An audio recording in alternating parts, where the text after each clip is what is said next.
Querido espectador, querida espectadora, aqui direto de Interlagos, São Paulo, capital, 22 de julho de 2026, quarta-feira, 16 horas e 8 minutos. Mais uma aula, componente, e concludente da carga horária de 6 cursos de especialização, que serão ofertados pela empresa que em breve eu legalizarei, com o CNPJ, Associação Estadual de Educação Municipal, uma universidade online. São especializações online e 2 cursos técnicos online em saúde. Este material, que eu estou considerando nessas aulas, é um livro de medicina e enfermagem. Eu tive a oportunidade de organizar e coordenar as 30 pesquisas científicas que foram nele, componentes e publicadas, tanto em português como em inglês. Em inglês, na Current Scientific Journal, um periódico internacional americano, e na editora Uniatual, que é uma editora brasileira aqui de São Paulo mesmo, em português. Este é o capítulo 6, eu estou apresentando um artigo por vídeo, para ficar mais organizado, mais simples para ver. Nada impede também que eu junte esses vídeos depois, se não ficar muito longo, dá para juntar. Dá para pegar cada um dos vídeos separados e juntar num vídeo longo. Só que fica mais fácil ter eles individualizados, caso alguém queira acessar aula, um artigo só específico, fica mais curtinho, mais sucinto, é melhor. Tem um engajamento, um número de visualizações maior, até por conta de uma rotina gigante que a gente tem, e não dá para... Não é ser humano que vai assistir uma videoaula de 10 horas, de 12 horas, de 20 horas, porque ninguém tem esse tempo disponível. Agora, uma videoaula de talvez 20, 30 minutos, não é muita coisa, já é uns 50 minutos, que é o padrão de horário, de hora-aula, não é muita coisa, é o comum de se ver. Então, dá para organizar num fim de semana, às vezes à noite, às vezes depois do expediente, às vezes não vai atrapalhar as atividades. Mas nada impede também que, além desses vídeos separados, eu grave um vídeo longo, mas com um roteiro cronometrado para facilitar a navegação, para que a pessoa acesse no todo ou em partes exatamente o que ela quer, na ordem que quiser, na ordem de apresentação que preferir. A apresentação nesse artigo, nessa videoaula, tem como título tema Direito Fundamental à Expressão Sexual de Superdotados em Espaços Educacionais, Religiosos, Culturais e Laborais. Análise Jurídico-Constitucional. Esta pesquisa aborda a intersecção entre direitos sexuais e neurodiversidade, com foco nas populações superdotadas, analisando o contexto jurídico, social e político brasileiro e internacional. Contextualiza a crescente demanda por reconhecimento e proteção desses direitos em face das complexidades neurodiversas, destacando a insuficiência normativa e a necessidade de políticas públicas específicas. A problemática reside na lacuna existente para efetiva garantia desses direitos, apesar dos avanços jurídicos e sociais observados. O objetivo geral foi compreender e sistematizar as dimensões legais, sociais e epistemológicas que influenciam essa temática, promovendo um aporte interdisciplinar e inovador. A pesquisa adotou o paradigma neoperspectivista giftidiano, incorporando teorias da interseccionalidade, direitos humanos e direitos comparados, aplicando o método hipotético-dedutivo. A revisão bibliográfica e documental narrativa foi conduzida com rigor, consultando bases como Cielo, Scopus, Web of Science, utilizando descritores relacionados à neurodiversidade, direitos humanos e políticas públicas, resultando na análise de um corpus final, depois após os filtros da pesquisa, composto por 78 trabalhos científicos de alto impacto. Os principais achados apontam para avanços jurisprudenciais, a relevância da abordagem interseccional e a necessidade de ampliação das políticas públicas. As conclusões destacam a confirmação das hipóteses sobre lacunas normativas e a importância da atuação multidisciplinar para superá-las. Identificaram-se limitações quanto à disponibilidade de dados empíricos e à profundidade de estudos específicos. As contribuições teóricas, metodológicas e empíricas agregam valor à área do direito, das ciências sociais e à formulação de políticas inclusivas com impacto para a pós-graduação e a sociedade. Na seção 4ª, deste artigo, tanto, tal qual nos demais, é um padrão, já tem até um estilo de escrita científica, já é muito bem conhecido, já tem um padrão dos artigos, não que não existe padrão, já existe, Então, as revistas, os periódicos, eles têm, né, um template, têm um padrão, já existe uma estrutura, né, pela Associação Brasileira de Normas Técnicas para Trabalhos Acadêmicos, para artigo, para dissertação, para tese, já tem, mas eu tenho um padrãozinho meu, né? Todo artigo meu, né, se você, leitor, leitora, né, espectador, tudo for ver, tem sempre 5 sessões. Todos. Sempre começa com a introdução, tem um referencial teórico, tem um referencial metodológico, tem os resultados de discussão, não necessariamente com esse nome, subdividido em subseções relevantes da temática. Tem a quinta subseção, que é sempre ali conclusões e considerações finais, seguidas pelas referências. E a normatização é a que foi exigida pelo periódico, seja a sétima edição, a ABNT, Bancourt, Chicago, Harvard, ISO, qualquer normatização. Aquela que exigiu. Então, já tem esse padrão. Na subseção referencial metodológica, é algo meu, é um estilo meu. Se tem isso, você pode falar, já sei, foi o Wallace Gabriel, inclusive até times editoriais que pegam, né, para fazer revisão às cegas dos meus artigos, né, não é meu, né, eu falo meu assim, com a ajuda conduzida, que eu conduzo, né, seja como autor principal ou não, né, como coautor. Sempre vai ter na subseção referencial metodológico 3 subseções. Uma eixo pilar epistemológico, que é onde abarca, né, as teorias, né, que embasam aquela pesquisa, né, e também o paradigma que eu utilizo, que é né, que é o neoperspectivista hegeliano. Tem o eixo lógico, o eixo pilar lógico, né, que eu comumente eu utilizo hipotético dedutivo, porque eu trabalho muito com hipóteses e testes de hipóteses, seja, né, de forma documental ou bibliográfica, né, nas pesquisas teóricas, e seja aqueles com tratamento estatístico nas pesquisas aplicadas, né, para falseamento e corroboração das hipóteses. E tem sempre o eixo pilar técnico, que são os procedimentos técnicos da pesquisa. Isso é o estilo meu. Então, assim, quando um time editorial recebe um artigo, né, que tem esse estilo, ele já sabe que sou eu que, ou eu fiz no todo ou em parte, tive participação ali. Quando ele vê lá paradigma neoperspectiviano, ele fala, não, eu já sei. Quem utiliza esse paradigma, eu já sei, é o Álvaro, não tem outro. Então, quer dizer, as cegas entre aspas, né? É a cega porque, né, ele não vai pedir autorias lá para fazer a avaliação. Mas se chegou com esse estilo, ele sabe, não, o Álvaro Gabriel está nessa pesquisa, porque esse paradigma é ele que utiliza. Inclusive, ele que ajudou, né, a avançar aquele paradigma perspectivista lá de Nietzsche, né, de Kant, de, né, dos principais filósofos da ciência no decorrer do tempo. Então, quer dizer, esse paradigma é ele que utiliza. Essa estrutura, sempre 5 sessões, na sessão da referencial metodológica, com essas 3 subseções específicas, eixo pilar, epistemológico, eixo pilar lógico, é ele. Eu já sabe. Mas, normalmente, né, se eu envio para um comitê que ainda nunca pegou um artigo com esse estilo, ninguém vai saber, e nem precisa saber. O correto é não saber. Estou dizendo que acaba que o estilo, né, que o pesquisador, né, tem para fazer pesquisa científica, se o comitê já conhece aquele estilo, ele sabe quem fez a pesquisa, a menos que ele não saiba desde o começo quem participou daquela pesquisa.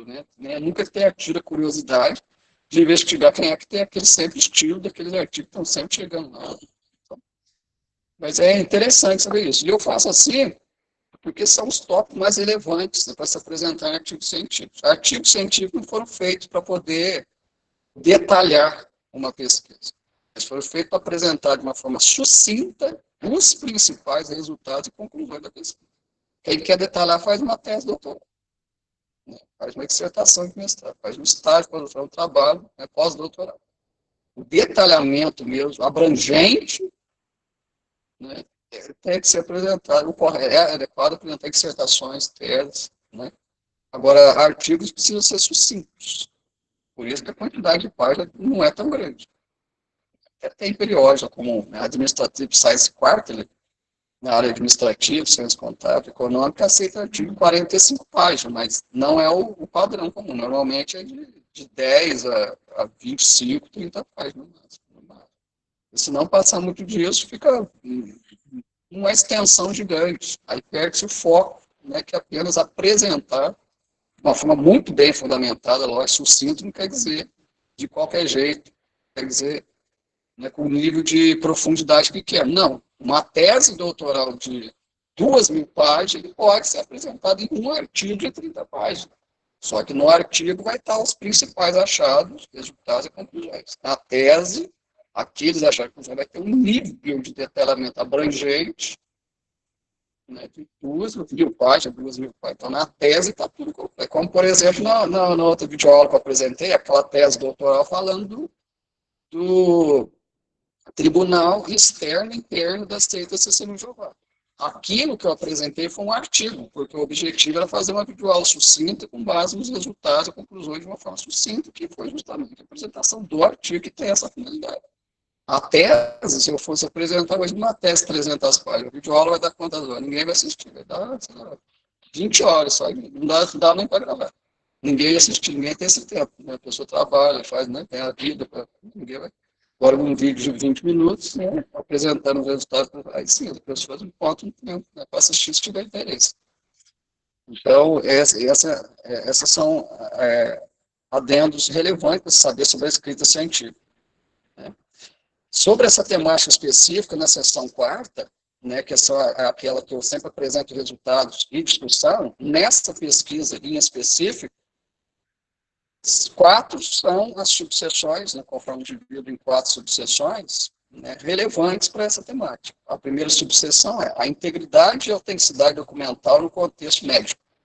Tal integridade e autenticidade emergem como o primeiro tópico crucial nos resultados dessa pesquisa, visto que constituem a base para a confiabilidade dos registros e a segurança jurídica do paciente. Da paciente.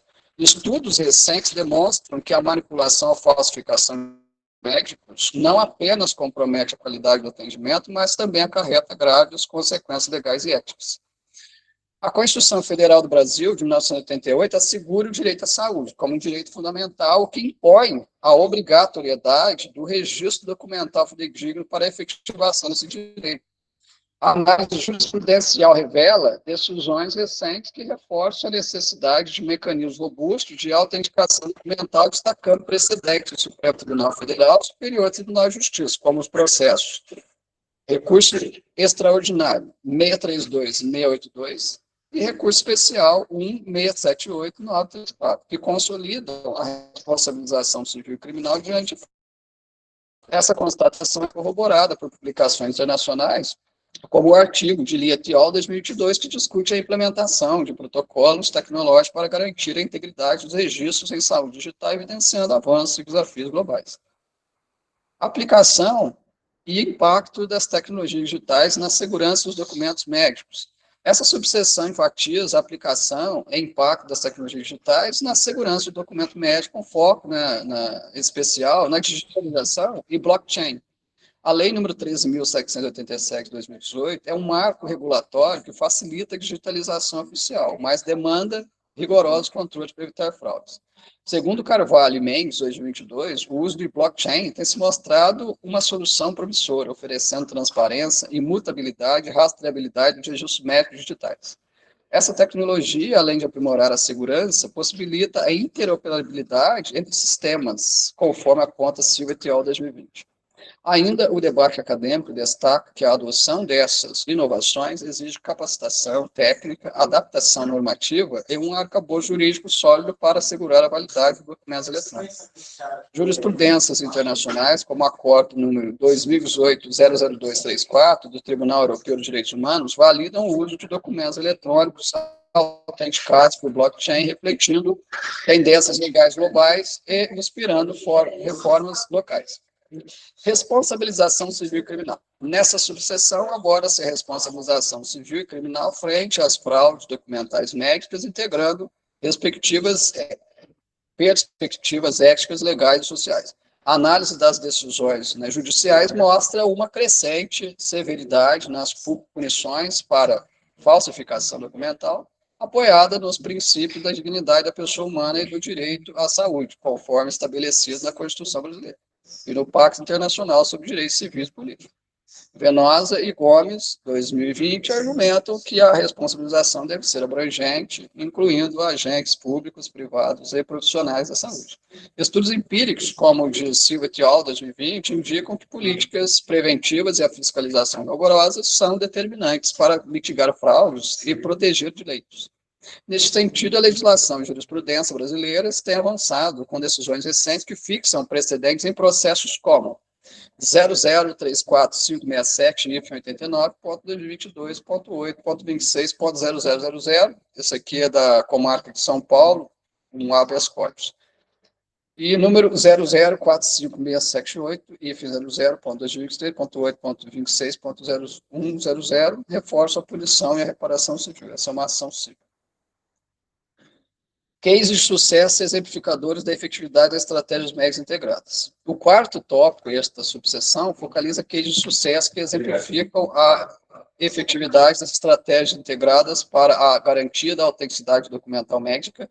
Destacam-se iniciativas como o Hospital Albert Einstein, que implementou o sistema baseado em blockchain para a gestão documental, resultando em significativa redução de erros e fraudes. Outro caso relevante é do do núcleo de NHS, é um núcleo específico do Reino Unido, que consolidou política de segurança documental associada à capacitação profissional de auditorias periódicas, conforme relatado por LIA-TO 2022. No Brasil, experiências como a da Secretaria de Saúde de São Paulo evidenciam o impacto positivo da legislação combinada com tecnologia e treinamento, conforme a análise de Martin et al. 2023. Esses cases são ilustrativos da sinergia entre tecnologia, legislação e prática institucional, refletindo avanços tanto teóricos quanto empíricos, e servem como modelos para outras instituições e países. A eficácia dessas abordagens também é confirmada por análises críticas, como as de Beauchamp e Childress, 2019, que enfatizam a importância da ética na gestão documental médica. Muito relevante a gente adentrar essas questões documentais médicas, segurança jurídica nesse processo de documentação. Hoje, o armazenamento em nuvem avançado, nessa era da inteligência artificial, Big Data, tecnologia, 5D, cibersegurança, aumentou muito a segurança de tudo que é depositado na nuvem. Documentos, não só médicos, empresariais, contábeis, jurídicos.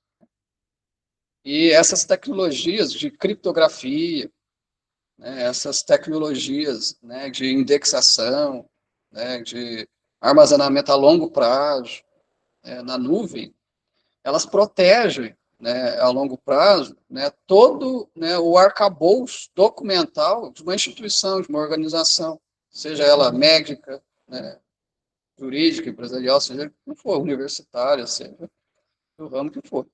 E é muito importante conhecer a fundamentação jurídica, que existe fundamentação jurídica, existe todo o aparato jurídico para o armazenamento dessas informações, para o acesso a essas informações, pessoas autorizadas a ter acesso, informações que têm que estar sob sigilo, outras que não, algumas que têm que estar no artigo permanente obrigatoriamente por lei, outras que não, que depois de um período elas podem ser permanentemente deletadas. Pensa bem num hospital. O jurídico ele já conhece, a equipe médica, junto com o jurídico, já conhece quais são os documentos, que tem que ficar por 5 anos armazenados, depois podem ser deletados, outros que não, tem que ficar por 10 anos, outros que tem que ficar permanentemente, não pode apagar, tem que ter o registro de tudo, funcionário, paciente, tudo. Empresas também, nesse sentido, quais são as informações que podem ser disponibilizadas sem ordem judicial, até mesmo para pessoas, familiares, para pacientes, quais informações só por ordem judicial podem ser fornecidas por uma unidade de saúde. No prontuário médico, por exemplo, o paciente tem direito, pode enviar um e-mail para a ouvidoria, não precisa nem ir lá na unidade, solicitando o prontuário é direito dele. Caso não funcionar dessa forma, pode enviar pelo Fala Brasil, a Controladoria Geral da União, e eles pede para entrar em contato com o Ministério da Saúde, aquela unidade de saúde, solicitando um prontuário, explicando que já tentou por e-mail, por telefone, e não conseguiu, e a CGU, em máximo 30 dias, resolve. Ela é muito eficaz, resolve mesmo. Já fiz isso por questões de saúde, questões educacionais, ela resolve. É uma autoridade, de Brasília, você pode fazer pela internet e ela resolve. Em 30 dias ela resolve. É importante saber não só da segurança, mas também do aparato jurídico, Lei Geral de Proteção de Dados, LGPD, Lei de Acesso à Informação, as leis que asseguram a segurança jurídica desses dados, até para que você saiba também sobre o quão segura essa indexação, esse armazenamento documental em nuvem. É seguro. é criptografado, é armazenado a longo prazo, né? Apenas pessoas daquela instituição de saúde é que têm acesso. Como, por exemplo, dados da Receita Federal. Quem que invade a Receita Federal? Pode ser o cientista computacional mais avançado que tem. Quem que invade lá para roubar dados? Porque tem sistema computacional muito avançado, né? Não só a equipe de TI, mas a equipe jurídica lá que protege os dados nossos, como CPF, por exemplo. Imagina se alguém roubar a CPF de todo mundo, né? Esse é um estrago gigante, né? Mas não consegue porque tem cientistas computacionais, né, e advogados muito bem treinados que não deixam vazar informação. Informações previdenciárias, tem no sistema DataPrev, né, que é do INSS, que também tem interligação com a Agência de Trabalho Público. Por que não vaza informação? Porque tem cientistas computacionais, engenheiros de software, que são muito bem treinados e junto com o jurídico não deixam vazar informação. Informação do Banco do Brasil, Caixa Econômica Federal, universidades federais. Então, hackeadores nunca vão conseguir invadir, por mais experiente que seja. Porque tem proteção computacional e jurídica para tudo. Então, conhecendo isso, dá para se saber, né, dessa segurança que existe do armazenamento documental, né, no caso de documentos médicos, né, e como que se exige isso juridicamente, baseado na Lei do Acesso à Informação, com base na Lei Geral de Proteção de Dados.